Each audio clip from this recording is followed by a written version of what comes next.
welcome back. Now, it's amazing to think that when the first ever Dublin Pride Parade took place back in 1974, our next guest was among 7 people in attendance at the time, especially when you consider that last year, literally tens of thousands, 75,000 apparently, marched in the Dublin Parade. Joining us now to chat about his personal experiences over the past 4 decades is the wonderful Senator David Norris. Good morning, Senator. Good morning. Good morning, Simon. Lovely to be here. Will you take us back to that day in 1974, to the first ever Pride event? I think it was actually, now thinking back on it now, I think it was 1973. Ah, right. But it wasn't so much a Pride march, it was a protest march about the criminal laws.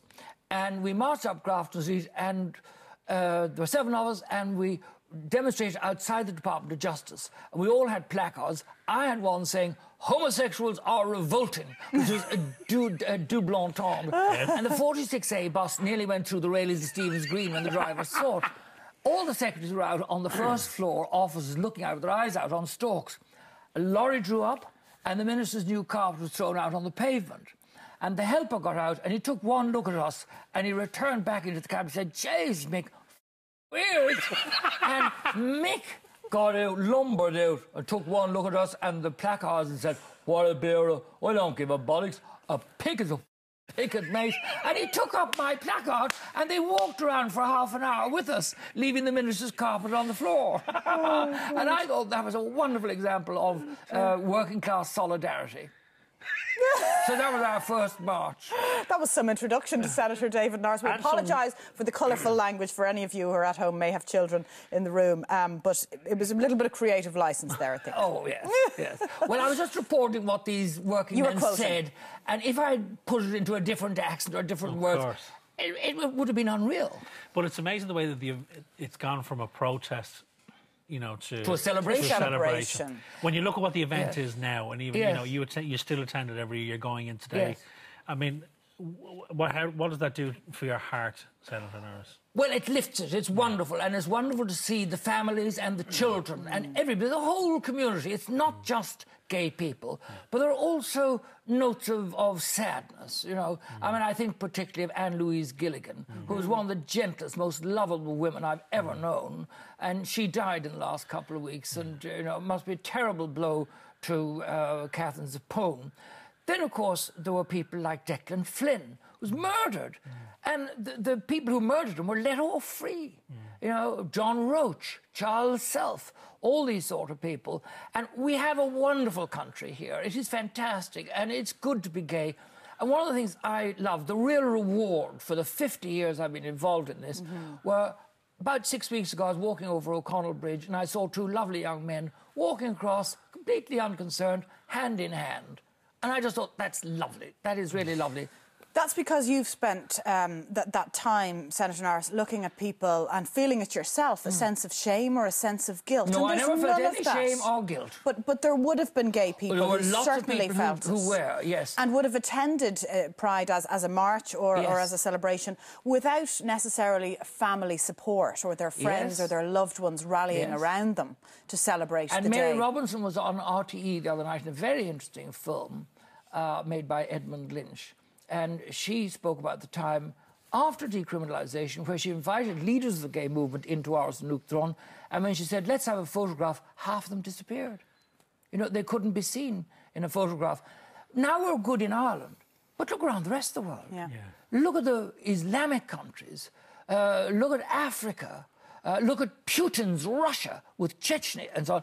And look at India, where the Prime Minister has spoken about reforming all the antique British laws. Well, all they've got down to so far are getting rid of a law that said you couldn't drive a car with a snotty nose. What about the vicious anti-gay laws they have there? What are they doing about that? Well, where does that process start? However difficult it was to get where we are to this point today in Ireland, how further behind are the campaigners in Russia?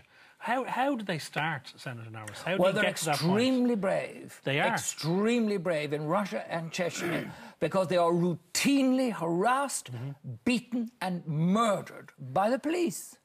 So these are people of extraordinary courage. I mean, we never had that here in Ireland. I mean, the most you get from policemen is, on you go, sonny. Yeah. That's about it. As the first gay person, Senator Norris, elected to office in Ireland, could you ever imagine a day where our own Taoiseach was openly gay?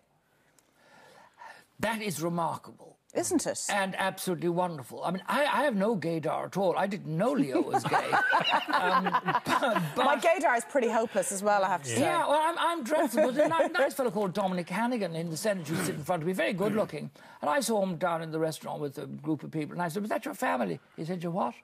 I said, but that's your family. He said, you mean you don't know? And I said, no what? He said, I'm gay.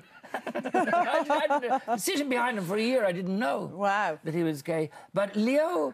there were two very good candidates, but I thought Leo was the better because he was so clear, decisive, told the truth. Not that I'm saying at all that Simon Coveney doesn't tell the truth, but also in the Senate, taking legislation through, he was always in charge of his brief. He knew exactly where he was going, exactly what he was doing. He didn't have to turn around to the civil servants all the time asking their advice.